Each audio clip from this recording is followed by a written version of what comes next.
Hello दोस्तों, कैसे हो आप सब। आप सभी को प्यार भरा नमस्कार। स्वागत है आपका अपने यूट्यूब चैनल पॉइंट एजुकेटर में। और जैसा आप जानते हैं, मैथ्स की सीरीज हमने स्टार्ट कर रखी है और हम सिर्फ वही मोस्ट इम्पोर्टेंट टॉपिक करते हैं जो हर एग्जाम में बार बार पूछे जाते हैं।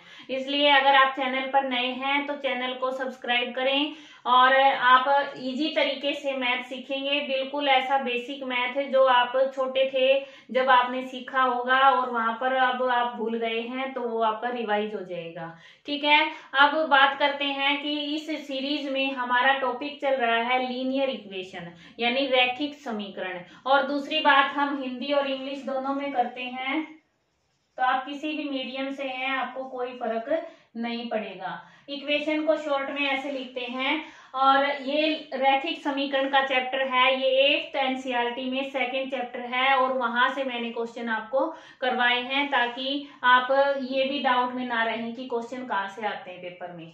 ठीक है, अब बात करें इससे आगे कि इसमें हमने 2 वीडियो कर ली हैं, आज तीसरी वीडियो करेंगे और मोस्टली पार्ट है वो आज कवर हो जाएगा और इसके बाद हम नेक्स्ट टॉपिक स्टार्ट करने वाले हैं। और इसमें एग्जांपल लें, जैसे मान लो क्वेश्चन आ जाए कि 3 कंसेक्यूटिव इंटीजर्स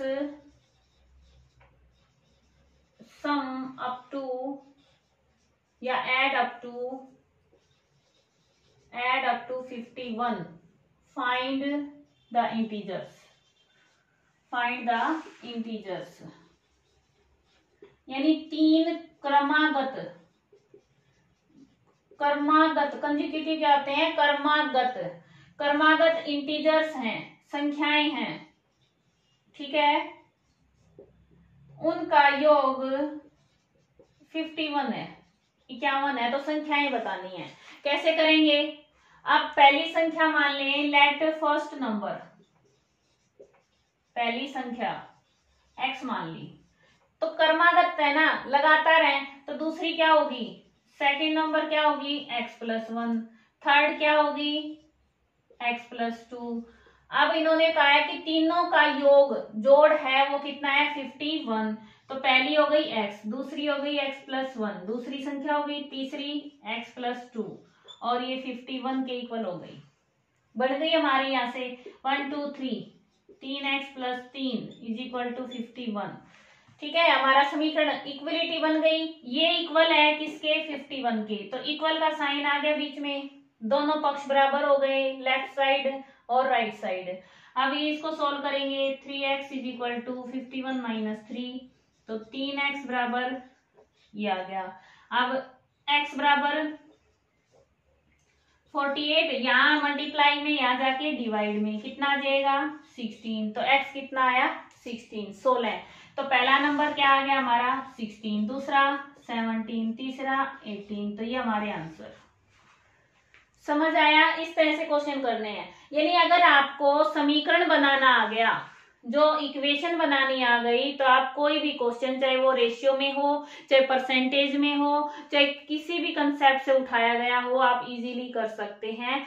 अलजेब्रा में, ट्रिग्नोमेट्री में, उसमें जो ज्योमेट्री है उसमें भी लेंथ ब्रेथ आती है ना कई बार, कि भाई कोई रेक्टेंगल है, आयत है, उसकी लंबाई चौड़ाई से दुगनी है, 3 गुनी है, तो एक को जिससे दुगनी है उसको तो हम x मान लेंगे और दूसरी को 2x कर देंगे और उसका फार्मूला लगा देंगे। तो यानी सबसे पहले हमें समीकरण बनाना आना चाहिए कि x किसे मानना है और उसके बेस पर पूरा क्वेश्चन हम सोल्व कर सकते हैं। ये मैथ में क्वेश्चन सोल्व करने का इजी से इजी तरीका होता है।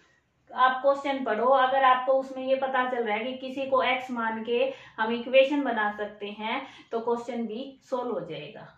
ठीक है, और एग्जांपल देखते हैं। अब नेक्स्ट क्वेश्चन है, the sum of 3 consecutive multiples of 11 is 363। यानी 11 के मल्टीपल क्या होते हैं, गुणज। ठीक है, तो 11 के 3 क्रमागत गुणज हैं, कंसेक्यूटिव मल्टीपल्स हैं, उनका जो योग है वो 363 है, 363 है, तो वो गुणज बताने हैं, मल्टीपल्स बताने हैं। कैसे करेंगे, लेट मल्टीपल्स गुणज ले लेंगे, पहला x ले लिया, ठीक है। अब 3 क्रम से हैं, गुणज क्या होते हैं, 11 की टेबल आती है सबको, तो जो गुणा करके निकले, ये मैंने करवा रखा है बेसिक में, तो मल्टीपल होता है जो मल्टीप्लाई से निकले, तो 11 की मल्टीप्लाई करते जाएंगे 1 से 2 से 3 से 4 से, तो 1 पे हमने क्या ले लिया x, दूसरा क्या हो जाएगा x प्लस 11, 11 का अंतर होगा ना सभी में, फिर तीसरा क्या हो जाएगा x प्लस 22, ठीक है। अब हमें क्या करना है, तीनों का योग, ये दूसरा हो गया, ये तीसरा हो गया, इन सब का जोड़ कितना है 363 है। अब ये 1 2 3x हो गया, प्लस में ये 33 हो गया, ये इतना आ गया। अब ये 3x is equal to 363 minus 33, तो इसको सोल्व करके आप आंसर बताएंगे कमेंट में, इजी है। आगे देखो, अब ये क्वेश्चन देखो, the denominator of a rational number is greater than the numerator bye 8, यानी कोई रेशनल नंबर है, उसका जो डिनोमिनेटर है, हर है, वो अंश से 8 अधिक है। अब किस से अधिक है, शुरू में बताया था ना, हम किसको लेंगे, किस से, कंपैरिजन किस से हो रहा है, अंश से, यानी न्यूमरेटर से, तो लेट न्यूमरेटर ले लेंगे, अंश ले लेंगे, न्यूमरेटर ले लिया x, ठीक है। तो डिनोमिनेटर कितना हो जाएगा भाई, x प्लस 8, 8 अधिक है तो x प्लस 8 हो गया इतना। अब हमें क्या है, इन्होंने अब संख्या क्या बन गई हमारी, न्यूमरेटर ऊपर होता है, डिनोमिनेटर नीचे होता है, इतना हो गया। अब ये कह रहे हैं कि जो न्यूमरेटर है, अंश है, उसमें 17 बढ़ा दिया जाए, तो न्यूमरेटर में 17 ऐड कर दिया, और डिनोमिनेटर में 1 कम कर दिया जाए, डिक्रीज कर दिया जाए, तो -1 कर दिया, तो जो संख्या है वो 3/2 होती है, ठीक है। तो ये संख्या आ जाती है। अब इसको सोल्व कर लेंगे, x प्लस 17, ये कितना आ गया x plus 7 is equal to 3/2। अब कैसे करेंगे, बाय क्रॉस मल्टीप्लाई, बताया था मैंने कि फ्रैक्शन में कोई संख्या आ जाए तो हम किससे करते हैं, क्रॉस मल्टीप्लाई से हल करते हैं। अब इसको करेंगे 2, ये x plus 17 is equal to, ये हो गया 3, इसके साथ में x प्लस 7। अब इसको खोल लेंगे, ठीक है, कर सकते हैं। अब क्या आ जाएगा, 2x प्लस 34, ये 3x प्लस 21, अब ये 2x इधर आके कितना आ जाएगा, माइनस का 3x, यहाँ प्लस का या माइनस का हो गया 21, यहाँ प्लस यहाँ माइनस, ये minus x is equal to, इसको माइनस करके कितना आ जाएगा 13, ठीक है। अब ये माइनस से माइनस कैंसिल हो गया, तो x इज इक्वल टू 13। अब हमारे पास संख्या क्या आई, देखो न्यूमरेटर कितना है x, तो न्यूमरेटर अपॉन डिनोमिनेटर होता है, तो न्यूमरेटर आ गया 13 अपॉन में, अब इसमें 8 और ऐड कर देंगे, 13 में 8 ऐड करेंगे कितना आ जाएगा 21, ये हमारा आंसर। समझ आया, इस तरह से क्वेश्चन करेंगे।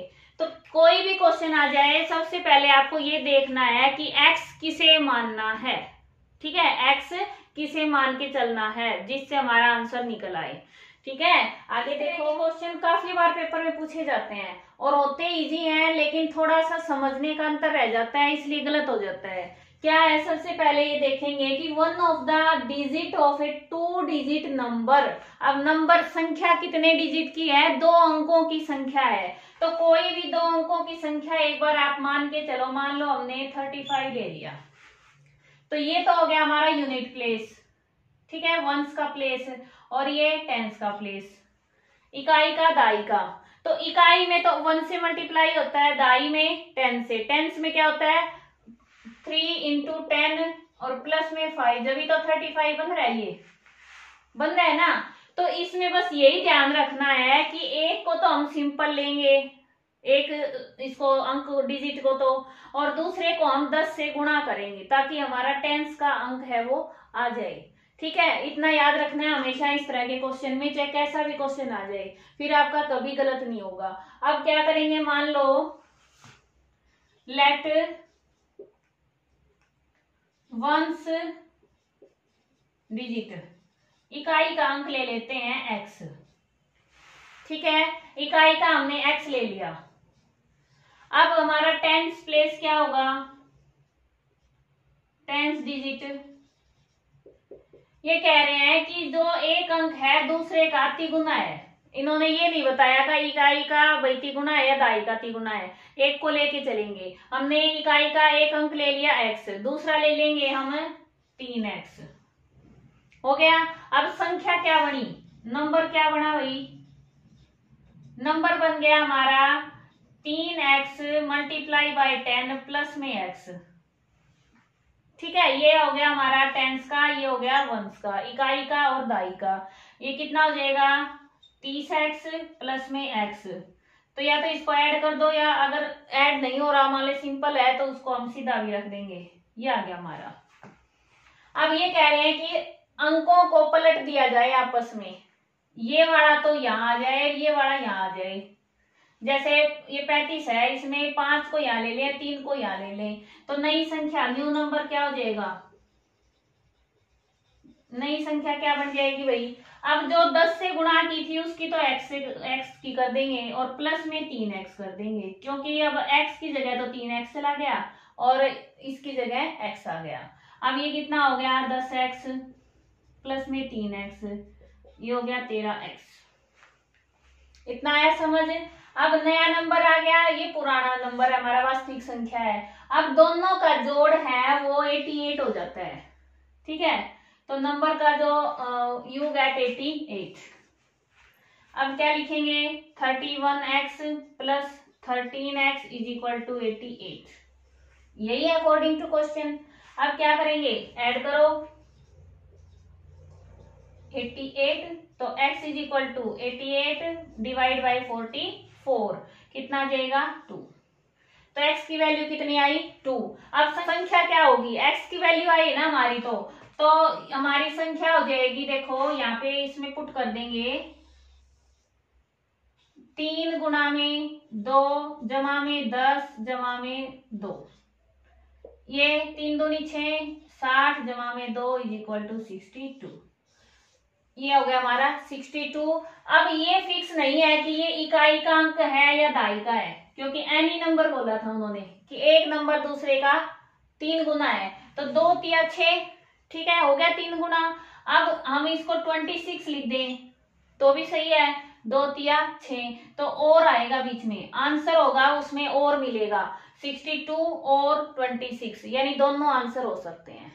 समझ आया ना, इस तरह से करते हैं। ऐसे क्वेश्चन में कई बार क्या आता है कि ऐसे आ जाता है कि एक अंक है दूसरे का 5 अधिक है, तो उसमें x प्लस 5 कर देंगे। ठीक है, 5 अधिक है तो, और अगर उसमें अंतर बता दें तो एक दूसरे को माइनस कर देंगे। तो इस तरह से क्वेश्चन करना है। ये समझ आया आपको। सिर्फ हमें पहले डिजिट लेना है एक, फिर दूसरी लेनी है, उसको 10 से गुणा करना पड़ेगा, क्योंकि टेंस की नंबर पर 10 से गुणा होके ही संख्या होती है। ठीक है, फिर हम इसको सोल्व करेंगे। क्लियर, कोई डाउट है तो आप कमेंट में बताएं। और मैंने बताया था एनसीईआरटी की 8th स्टैंडर्ड की 2nd चैप्टर में ये आपको क्वेश्चंस मिलेंगे। आप खुद भी कोशिश करें, ट्राई करें, क्योंकि मैथ है ये प्रैक्टिस से आएगा। ऐसे नहीं है मैंने करवा दिया आपको समझ आ गया, नहीं होगा। जब तक आप खुद निकाल के देखेंगे, एक तरह के कम से कम 2-3 क्वेश्चन तो निकाल के देखें, तब आपको पता चलेगा समझ आया या नहीं आया। ठीक है, एक और क्वेश्चन देखते हैं। अब ये क्वेश्चन देखो, और इसमें हिंदी में जगह कम थी इसलिए नहीं लिखा, मैं बोल दूंगी इसको हिंदी में, आप समझें क्वेश्चन क्या है। और आपने पेपर में ये क्वेश्चन देखे भी होंगे कि ये देवीशी है, इसके पास 590 रुपए हैं, यानी करेंसी नोट है 590। ठीक है, टोटल रुपीज है 590, और उसमें उसके पास 50 रुपए के, 20 रुपए के और 10 रुपए के 3 तरह के नोट है। ठीक है, कितने तरह के, 3 तरह के नोट हैं, और उनका जो रेशियो है 50 रुपए का और 20 रुपए के जो नोट हैं उनका रेशियो है 3:5। If she has a total of 25 note, total note कितने हैं 25। ठीक है, अब बताना है कि उसके पास अलग अलग कितने रुपए हैं। ये बताना है। तो अब आप एक क्वेश्चन में ये देखो कि सबसे पहले कितनी तरह के नोट हैं, 3 तरह के नोट हैं, और जो रेशियो है, अनुपात है, वो कितने में दिया है, 2 में। मैंने आपको बताया था कि रेशियो उसके आगे x लगा के हम मान लेते हैं। तो सबसे पहले यही काम करेंगे हम, लेट ₹50 नोट, क्योंकि 50 का है वो पहले आएगा 3, तो कितना हो गया 3x। ₹20 नोट्स कितने हो गए 5x, हो गया इतना, ठीक है। अब 10 का और रह गया। टोटल नोट कितने हैं, टोटल नोट्स 25 नोट है।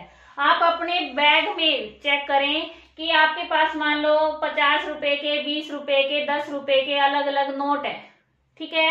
तो वो नोट आपके पास 25 है टोटल।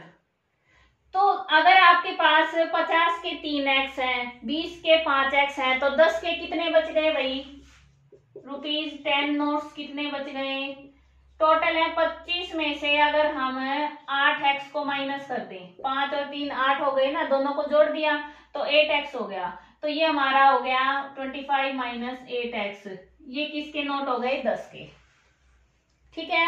अगर यहाँ रेशियो 3 में होता तो हम तीसरे को भी रेशियो में ले लेते, उसका भी x हो जाता। नहीं दे रखा तो हम ऐसे कर लेंगे।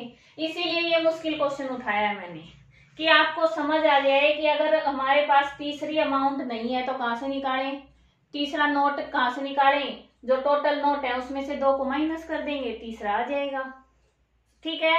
चलो आगे करें। अब हमारे पास ये तो टोटल करेंसी है।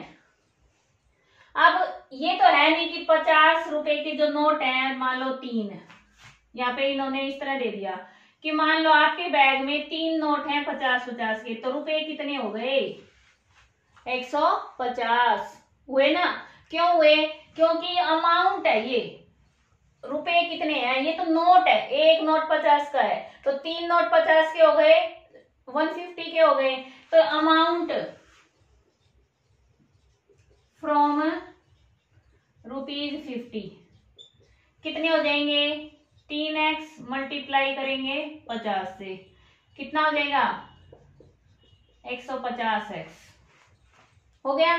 अब अमाउंट फ्रॉम ₹20, अब 20 रुपए का नोट है, उससे कितने रुपए हैं बैग में, नोट से कितने नोट हैं 5x, और गुना में 20 कर देंगे, कितना हो गया भाई 100x, हो गए। अब तीसरा हमारा कौन सा रह गया, 10 का रह गया।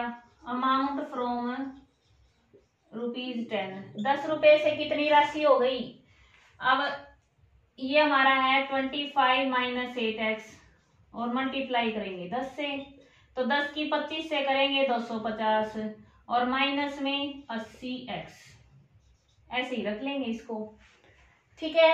अब देखो, अब इन्होंने जो अमाउंट है, ये तीनों अमाउंट किसके बराबर रख सकते हैं, 590 के बराबर रख सकते हैं, क्योंकि टोटल रुपए बैग में इतने हैं, ठीक है। अब रखो इसको, 150x प्लस में 100x प्लस में 250 माइनस में 80x इज इक्वल टू 590। इसको सोल्व करेंगे तो 100 में से 80 गया 20, और 20 इसमें ऐड करें 170 इज इक्वल टू 590 माइनस 250, ये इधर चला जाएगा बिना x का, x वाले एक साइड, बिना x वाले एक साइड। अब ये 170x बराबर, इसको माइनस करें 0 4 ये 3, तो x इज इक्वल टू 340 बटे 170, 0 से 0 कट हो गई, 17 दूनी 34 2, तो x की वैल्यू कितनी आई 2, ठीक है 2। तो 50 रुपए के कितने नोट हो जाएंगे, 3 गुना में 2 6, 20 के 5 गुना में 2 10, और 25 ये क्या है 10 रुपीज के कितने हो जाएंगे 25 माइनस 8 गुना में 2 8 दूनी 16 माइनस में 16 कितना आ जाएगा भाई 9, ठीक है। तो हमारे पास ये नोट हो गए 50 रुपए के, तो 6 नोट हैं, 20 रुपए के 10 नोट हैं और 10 रुपए के 9 नोट हैं। अब अगर हमें उत्तर की जांच करनी है, हमारा आंसर सही आया या नहीं आया, कैसे करेंगे? 6 नोट हैं 50 के, तो 6 पंजे 30, 300 रुपए हो गए। 10 नोट हैं 20 के, 200 रुपए हो गए। ठीक है, 9 नोट हैं 10 रुपए के, 90 रुपए हो गए। जोड़ो इनको, क्या ये टोटल अमाउंट आ गया? आ गया, तो हमारा आंसर सही है। हमें पता भी चल गया आंसर सही है या गलत है। ठीक है, तो पेपर में आपको अगर डायरेक्ट कोई मेथड आता है आंसर, जैसे शॉर्ट ट्रिक होती हैं, जो ऑप्शन होते हैं उसमें से उठा के कर लेते हैं, लेकिन उसमें पजल ज्यादा होते हैं। जो मेन बात ये है कि आप मोस्टली वो क्वेश्चन करें। अगर आपको मैथ ज्यादा नहीं आता तो इस तरह से क्वेश्चन सोल्व करने की कोशिश करें कि एक्स मानकर हमें ये इक्वेशन बनानी आ जाए। इक्वेशन बन गई तो आंसर निकल जाएगा। ठीक है, मिलते हैं नेक्स्ट वीडियो में। आज के लिए इतना ही। कोई भी डाउट है, और ये चैप्टर मैंने कंप्लीट करवा दिया है, इसके बाद हम नेक्स्ट टॉपिक उठाएंगे जो मोस्ट इम्पोर्टेंट होगा। और थैंक्स फॉर वॉचिंग। आपका दिन शुभ हो। धन्यवाद।